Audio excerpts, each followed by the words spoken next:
Assalamualaikum warahmatullahi wabarakatuh. Salam sejahtera untuk kita semuanya. Halo Sobat Pratama, kembali lagi di channel YouTube Pratama Indomitra. Senang sekali saya Roni Fajar Santoso akan menemani Sobat Pratama dalam segmen video Q&A kali ini. Di video Q&A ini, kami akan membahas mengenai beberapa pertanyaan yang belum sempat terjawab pada sesi webinar sebelumnya, yaitu pada hari Rabu tanggal 24 Februari 2021 dengan topik Tips and Trick membuat TV Doc tahun 2021.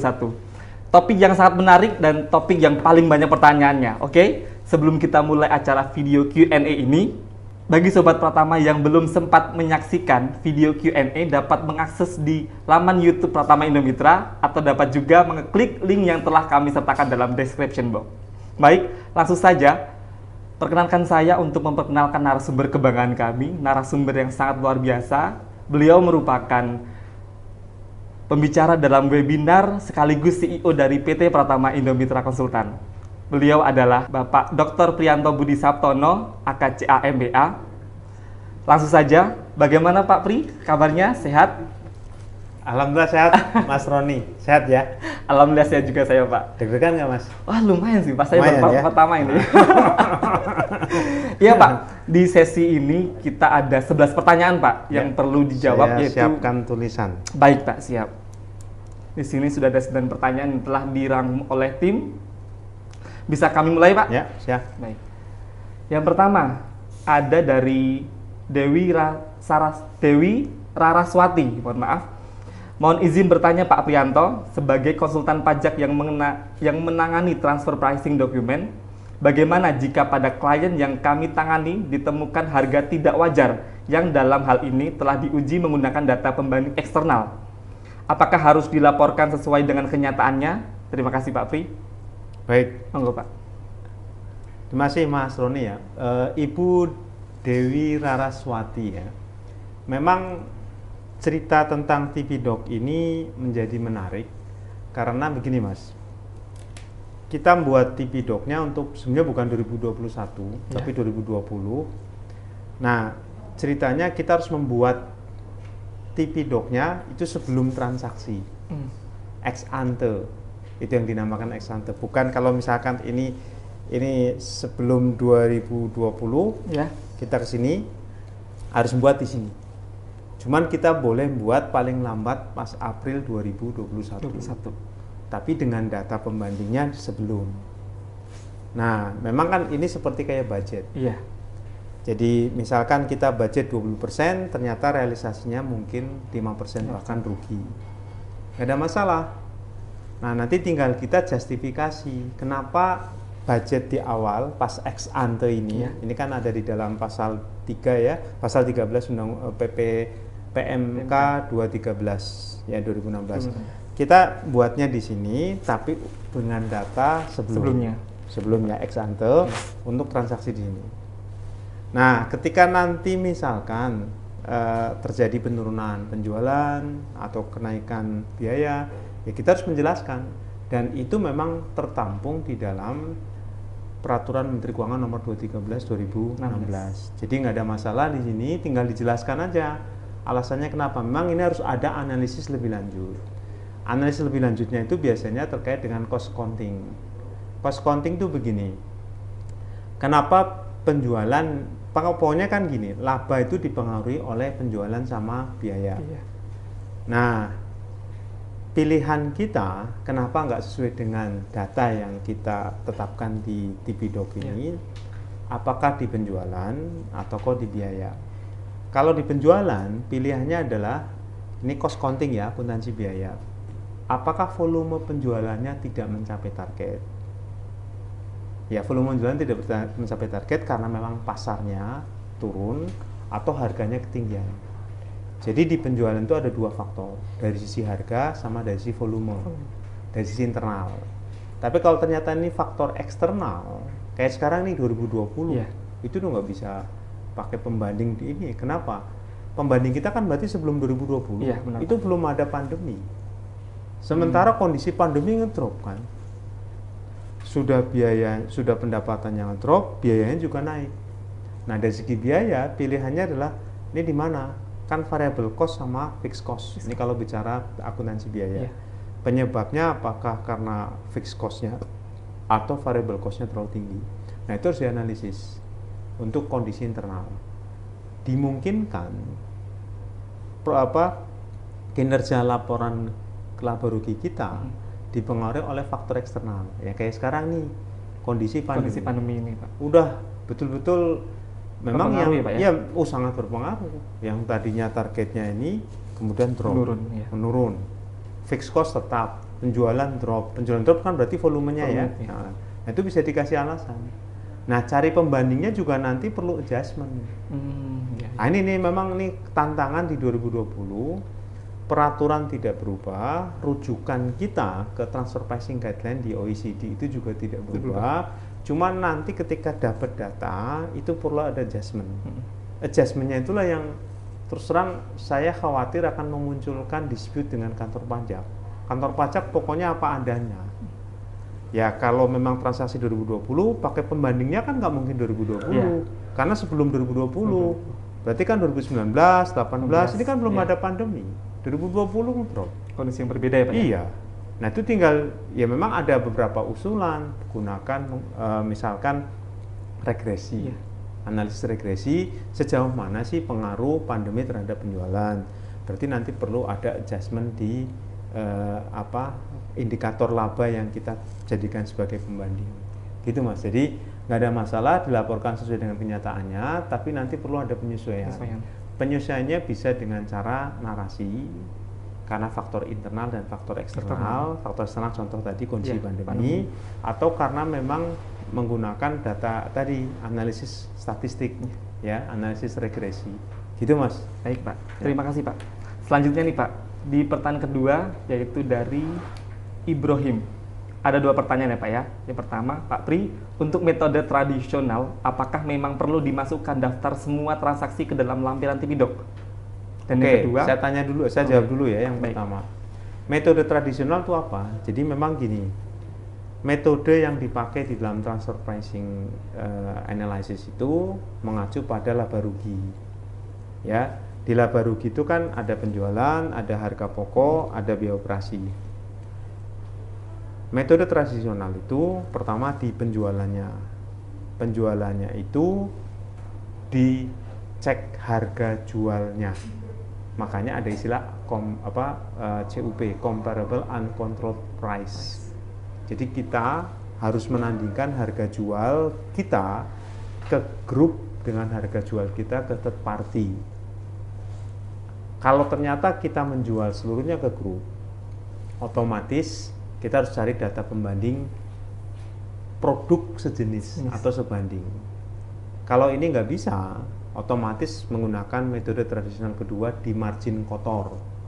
Margin kotor kan bisa sekarang gini, pendapatan 1000, HPP 800, laba kotor berapa? Kan 200 ya. 200 itu cara pandangnya bisa 200 dibagi 1000 atau 200 bagi 800. Kita mau pilih mana? 200 dibagi 800 25%. 200 bagi 1000 20%. Nah, ini kan harus kita pilih mana yang paling cocok. Jadi kalau pakai metode tradisional ini ada 3 metodenya. Ini memang ya kalau pakai harga jual berarti di sini harus dimasukkan daftar semua transaksi. Daftar semua transaksi. Itu tradisional. Kalau memang ada yang nggak bisa, nah ini akan repot. Kan karakteristik dari arm's length principle ALP itu ya cari pembanding. Transaksi dengan grup, dengan third party harus ditandingin. Kalau barang tandingin. Kalau ada beda harga ya tandingin juga. Nah kalau ini agak susah ya terpaksa larinya ke margin kotor. Kalau margin kotor, ini nggak perlu ditandingkan semua transaksi. Ya margin kotor kan rata-rata misalkan ke grup berapa, ke third party berapa. Itu biasanya margin kotor tuh mengacu ke laporan laba rugi tahunan. Jadi cukup itu. Rata-rata berapa selama Januari sampai Desember, terus tandingkan dengan pembanding. Jadi ini memang saya perlu memperjelas pertanyaan ini karena pertanyaan ini agak bias. Metode tradisional ada 3. Ada berdasarkan harga, itu yang namanya comparable uncontrolled price. Ada berdasarkan margin. marginnya ada dua, margin kotor dibagi harga jual Atau berarti 200 dibagi 1000 atau 200 dibagi 800. Nah itu. Nah ini kan ada 3 metode tradisional. Tapi kemudian di situ kok transaksi, kalau transaksi pakainya CUP aja. Itu Mas. Oke itu ya pertanyaan pertama Pak Ibrahim ya.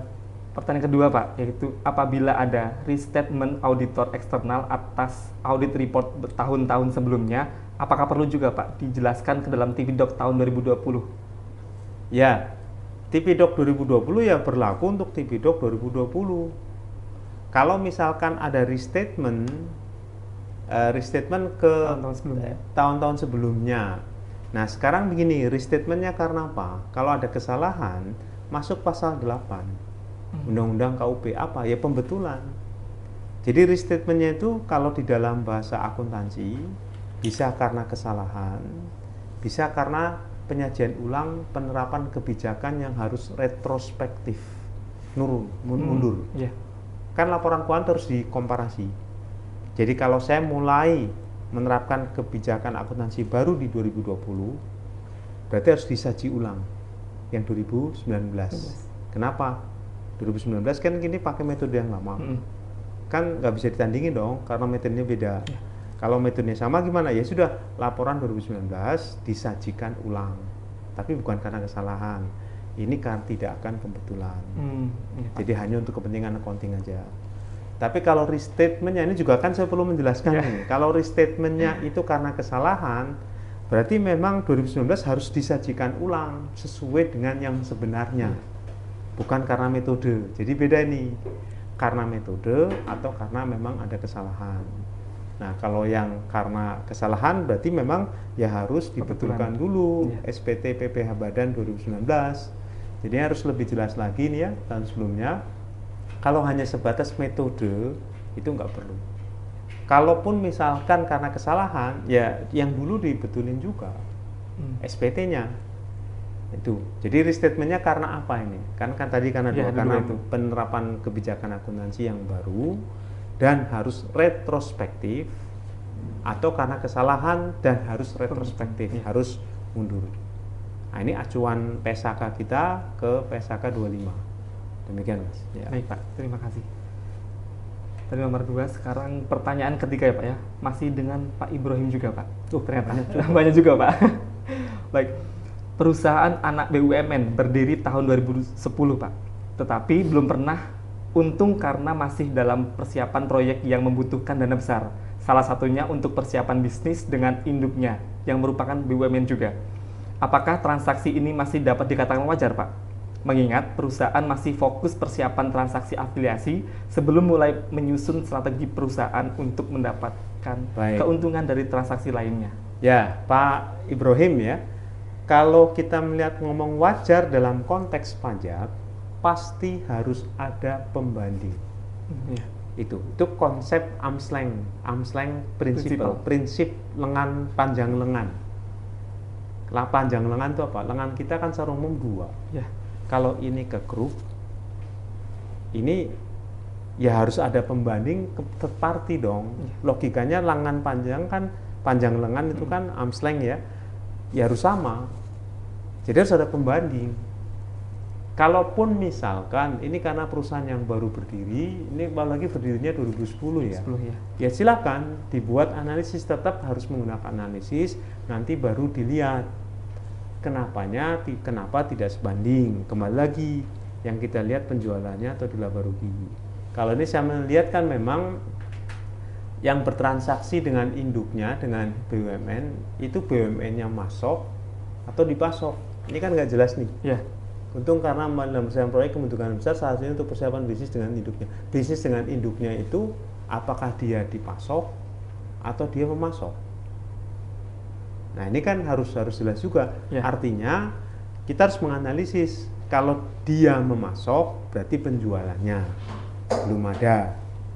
Kalau dia dipasok, berarti ya ini penjualan ke third party-nya gimana? Nah itu, jadi harus dianalisis di sisi penjualan atau di laba rugi. Mana yang bertransaksi dengan afiliasi, demikian Mas. Baik Pak. Itu dari Pak Ibrahim. Kemudian sekarang pertanyaan keempat ya Pak ya, dari Bapak Andi Wiraatmaja. Pak Pri, saya ingin bertanya, jika saya memiliki transaksi interkompani atau afiliasi yang sudah dibayarkan PPN jasa luar negeri sebesar 10% dan sudah dicatat sebagai pajak masukan di SPM PPN, apakah tetap harus membuat TPDoc jika semua threshold terpenuhi? Ya harus, itu wajib. PMK 213 itu wajib. Jadi Pak Andi ya, Pak Andi bisa cek lagi ke pasal 2 PMK 213 gitu. Jadi kalau udah baca pasal 2 ayat 1 PMK 213 itu udah jelas. Jadi nggak peduli masalah PPN, ini urusan beda, domain pajaknya beda. Ya, ya demikian. Tetap ya Pak ya. Ya. Baik Pak, terima kasih. Selanjutnya pertanyaan dari Bapak Albert Naibahu. Apakah induk dan anak perusahaan yang bertransaksi kedua-duanya membuat TPDoc juga Pak? Bisa ya, bisa tidak. Ya, tergantung ya Pak ya. Ya tergantung. Nah ini kan saya sudah jelaskan. Iya. Masing-masing individu, masing-masing perusahaan ini induk sama mana harus ngecek lagi di pasal 2. Nah itu Pak Albert bisa, kalau Pak Albert menangani klien ini harus lihat dulu. Nah ini pemahaman kita terhadap PMK 213 ini memang perlu kita betul-betul cermati ya. Terus terang saya sih memahami nih pertanyaan ini, karena memang memahami pasal 2 itu, pasal 2 ayat 2 itu ada 11 baris 1 titik, banyak titik koma itu yang perlu dipahami ya Pak ya. Iya, itu kan membaca itu kan Pak ini. Iya benar ini Pak. Kalimat intinya di mana gitu. Itu terus terang memang saya selalu kalau udah ngetes kayak gini, baca ini udah pada bingung, konsultan gitu. Konsultan ini kan beliau konsultan juga, jadi saya memahami aja itu. Memang ini saya nggak menyalahkan teman-teman konsultan ataupun wajib, apalagi wajib pajak. Ini karena peraturannya itu tidak memiliki kriteria ease of administration, kemudahan administrasi dalam bentuk clarity. Clarity itu kejelasan gitu. Kejelasan makna ini agak repot. Saya pernah, ini cerita sedikit, saya pernah dapat konsultan 3 kali ketemu klien nggak bisa nentuin. Saya cuma tanya, wajib TPDoc nggak? Saya kesana, balik lagi ke saya. Wajib TPDoc nggak? Saya challenge, balik lagi ke sana. Akhirnya saya datang langsung. Cerita sederhana saya, ini kalau konsultan nggak bisa menetapkan bahwa si calon kliennya wajib TPDoc atau nggak dapat klien. Jadi harus jelas dulu Pak ya? Iya harus jelas dulu, wajib TPDoc nggak? Jadi wajib TPDoc-nya ya harus baca pasal 2 PMK 213 gitu Mas. Baik Pak, jadi tergantung ya Pak ya? Iya. Oke, selanjutnya Pak dari Bapak Sanusi Arianto. Pak Pri izin bertanya, perusahaan investasi X memiliki investasi dan bertransaksi di perusahaan A sebesar 40% dan perusahaan B sebesar 45%. Apakah harus menyusun TPDoc juga Pak? Ya kembali lagi nih. Ini saya sudah jelaskan pasal 2 itu yang paling ini. Nah ini dasarnya Pak ya? Iya itu. Jadi nggak tahu nih, ini pertanyaannya mungkin sebelum saya bahas pasal 2 kali. Tapi enggak lah, karena kan saya selesai 10:30. Ini saya belum tahu nih. Mungkin kedepannya perlu dicek ini jam apa? Jam pertanyaannya Pak ya? Untuk tim ya, jam tanyanya ini perlu ditampilkan ini. Ditampilkan biar ketahuan. Saya menjelaskan ke 10:30. Mungkin beliau nanyanya sebelum 10:30 atau kalau 10:30 selesai kan harusnya udah dong. Atau mungkin datang belakangan gitu ya. Jadi terus terang mohon maaf Pak Sanusi ya, saya nggak bisa jawab karena Pak Sanusi harus cek lagi pasal 2 PMK 213 gitu Mas. Baik Pak. Selanjutnya lagi Pak dari Bapak Utama Putra R. Jika kami merupakan cucu perusahaan dari induk grup usaha besar, apakah dokumen induk menjelaskan induk perusahaan atau pemilik modal kami saja, atau juga menjelaskan grandparent kami atau induknya induk usaha? Nah, Pak, ini Utama Putra ya, Pak Utama Putra. Ya pokoknya ini master file dokumen induk itu jelasin yang ada ini hubungan afiliasi. Ya kalau mau hubungan afiliasi antara kakek sampai ke cucu ya jelasin, sampai ke cicit ya jelasin. Itu konsep yang ada di master file gitu. Cuman paling pertanyaan praktis saya, sejauh mana sampean ngerti gitu loh. Sejauh mana Pak Utama nih posisinya di cucu ngerti. Yang ngerti siapa? Yang ngerti kan pasti holding. Atau ultimate holding. Paling tinggi gitu. karena dia punya struktur itu. Ya sudah, minta aja ke Induknya ya Pak ya? Ya, Ultimate Holding Company-nya ya. Gitu. Ya. Baik Pak, terima kasih. Selanjutnya dari Soleh Abu Tazkiyah. Ya. Kapan dan dalam kondisi bagaimana Pak harus dibuat laporan keuangan yang tersegmentasi beserta pengujian analisis transfer pricing untuk perusahaan dengan beberapa departemen atau line businesses? Misal, satu perusahaan memiliki revenue from trading business atau trade service atau brokerage atau jasa perantara. Sebentar, kapan dan dalam kondisi bagaimana harus dibuat laporan keuangan tersegmentasi beserta pengujian analisis transfer pricing untuk perusahaan dengan beberapa departemen atau line businesses misalnya ya. Jadi gini, saya kalau nyebut beliau Ustadz Soleh. Jadi siapapun mendoakan anaknya pasti dengan nama beliau. Ya. Benar Pak. Kan betul ya. Semoga menjadi anak yang soleh gitu. Jadi beliau. Ya. Jadi gini. Kalau kita melihat di PMK 213 itu sebetulnya ada dua kelompok transaksi. Dua kelompok transaksinya apa? Transaksi barang dan jasa. Masing-masing dikelompokkan lagi menjadi dua.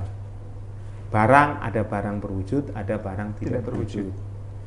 Jasa dibagi menjadi dua, ada jasa keuangan, jasa selain keuangan. Ya. Jadi kalau saya melihat sebetulnya segmentasinya ya ini keempat, barang berwujud, barang tidak berwujud, jasa keuangan dan jasa keuangan. Karena itu yang memang secara eksplisit di dalam PMK 213 pasal 2 secara eksplisit. Jadi kalau ditanya kapan dan dalam kondisi kapan ya saat buat TV dong gitu ya. Kapan sana dalam kondisi bagaimana harus dibuat laporan keuangan tersegmentasi. Laporan keuangan tersegmentasi dibuat ya kondisi ketika tadi kita kelompokkan menjadi 4 aja. Barang berwujud, barang tidak berwujud. Barang berwujud kan berarti transaksi barang biasa ya. Barang tidak berwujud kan royalti. Ya. Jadi barang berwujud kalau misalkan di sini ada satu perusahaan trading bisnis ya trading. Ya. Kemudian ada trade service ya sudah brokerage. Jadi dua kelompok. Ya, kalau ditanya kapan ya saat buat TV dok dalam kondisi bagaimana? Ya dalam kondisi 4 ini. Ya. Kita kelompokkan menjadi 4 aja. Demikian. Baik Pak, terima kasih. Selanjutnya ini Pak, dari PT Krakatau Steel, Bapak Muhammad Zakaria. Pemakaian Profit Level Indicator atau PLI yang tepat yang mana Pak? Return on Sales atau ROS atau Net Cost Plus Markup atau NCPM? Bagaimana jika tahun 2017 menggunakan ROS, sedangkan tahun 2018 dan 2019 menggunakan NCPM? Ya, yang Pak paling tepat tergantung laporan keuangan. Jadi Pak Zakaria ya, yang paling tepat itu tergantung laporan keuangan. Jadi analisnya gini, kira-kira sebetulnya lebih banyak transaksi dengan afiliasi di mana sih? Di sales atau di biaya? Gitu. Jadi cara sederhananya adalah di sales atau di biaya. Ini kan return on sales kan ini sebenarnya TNMM ya, transactional net margin. Jadi margin itu kan tadi kita udah belajar nih, ada 3 yang metode tradisional penjualan, ada margin kotor dari penjualan, itu yang kita namakan dengan resale price method, ada margin kotor dibagi pembelian, itu cost plus method. Nah, kemudian ada margin itu kan laba neto dibagi penjualan, atau laba neto dibagi total cost. Ini disebut dengan NCPM, net cost plus method. Sekarang begini, kebanyakan transaksi ada di mana? Transaksi afiliasi. Jadi kebanyakan transaksi afiliasi ada di mana? Kalau ternyata ada di penjualan, kita pakai NCPM. Berarti pakai cost-nya. Net cost. Karena kan cost-nya ini nggak ada unsur afiliasi. Kalau ternyata transaksi afiliasinya kebanyakan ada di biaya, ya biaya HPP atau biaya operasi. Biaya operasi mungkin juga kan, jasa manajemen, jasa teknik. Terus gimana? Kalau ada di biaya ya kita cari, kalau di bawah itu penyebut atau pembilang? Di bawah Pak? Di bawah, kalau di matematika, pecahan. Pembilang penyebut ya. Pembilang di atas penyebut di bawah. Oke. Jadi pembilangnya kan margin neto. Penyebutnya kan pilihannya 2 itu ya. Mau sales, total sales atau total cost. Kalau biaya transaksi afiliasinya lebih banyak di biaya, ya pakai penjualan. Kalau transaksi afiliasinya lebih banyak di penjualan, pakai biaya. Itu cara mudah ya Pak Zakaria untuk melihat Menentukan apa ya? metode mana yang tepat. Baik Pak. Itu. Kalau ada dua-duanya, mana yang dominan? Ya sama, kita cari yang transaksi afiliasinya sedikit. Baik, Pak. Siap. Terima kasih Pak. Selanjutnya ini ada dari Bapak Suaib. 2 pertanyaan ya Pak ya. Ya. Apakah fasilitas dari pemerintah terkait dana hibah pariwisata yang disandikan dengan biaya pemasaran? Ini pertama Pak. Sebentar. Dari menuntut terkait dana. Pertanyaannya apa ya? Ini kurang jelas Pak. Terus yang kedua ya Pak ya. Sebentar dulu. Apakah fasilitas dari pemerintah terkait dana hibah pariwisata yang disandikan dengan biaya pemasaran? Ini predikatnya nggak ada soalnya. Iya, jadi inti pertanyaannya Pak. Iya. Masih pembukaan mungkin ini Pak. Saya mohon maaf, Pak, saya tidak bisa jawab ya. Karena apakah fasilitas? Intinya sebenarnya apakah fasilitas? Saya nggak tahu. Ini dari pemerintah terkait dana hibah itu kan anak kalimat semua itu. Iya. Apakah fasilitas? Intinya kan apakah fasilitas itu boleh? Tuh, nggak tahu, susah ya. Iya, Pak. Pas saya mohon maaf ya, nggak bisa menjawab ini ya. Berarti ke pertanyaan kedua ya Pak ya. Ya. Apakah dalam laporan keuangan fiskal biaya pemasaran tersebut harus dikoreksi fiskal, dan apakah dana hibah yang diterima dari pemerintah ceki dinas pariwisata bukan objek pajak Pak?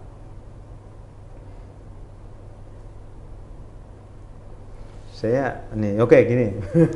Mohon jawab, ini terkait dengan atas atau enggak gitu ya? Ya sudahlah, gini aja. Konsep dasarnya, Pak Sueb silahkan baca pasal 4 ayat 3 itu 4 ayat 3 huruf A. Pak Sueb bisa cek di situ hibah pemerintah ini masuk bagian di situ enggak? Ya. Itu dulu ya, itu aja ya. Nah, karena pasal 4 ayat 3 ada di situ enggak? Kalau memang ada di situ berarti non objek, kalau enggak ada berarti objek gitu. Kemudian biaya pemasaran itu intinya boleh dikurangkan kalau ini konsep dasarnya matching cost dengan revenue. Ya. Biaya pemasaran ini terkait dengan revenue enggak? Kalau terkait boleh. Itu. Cuma untuk biaya pemasaran ini ada aturan lebih detail, harus ada daftar nominatif. Jadi dibuat list. Ya. Ini biaya pemasarannya ke siapa saja. Nah itu, jadi Pak Sueb harus ngecek ke PMK nomor 2 ya 2010, karena daftar nominatifnya di situ. Boleh enggaknya secara umum boleh, kalau memang matching cost against revenue. Ya. Kalau ada biaya, silahkan boleh dikurangkan sepanjang ada revenue-nya. Jadi sebetulnya pasal 6 ayat 1, pasal 9 ayat 1 di Undang-Undang PP itu gampang. Kalau pegang kita konsepnya gitu. Kalau biaya yang boleh dan tidak boleh ya tadi satu kalimat aja, matching cost dengan revenue. Cost-nya ada, revenue-nya enggak? Enggak ada, ya sudah. Nah sekarang saya nggak bisa jawab juga nih pemasarannya terkait dengan revenue enggak. Cuman sekali lagi, kalau pemasaran secara umum boleh. Karena pemasaran kan, cuman harus ada syarat detailnya. Karena pemasaran luas sekali. Luas sekali Pak. Ya, itu. Baik Pak, terima kasih. Selanjutnya ini pertanyaan dari YouTube channel Pak, dari Bapak Denny Kristiawan. Ada 2 pertanyaan juga Pak.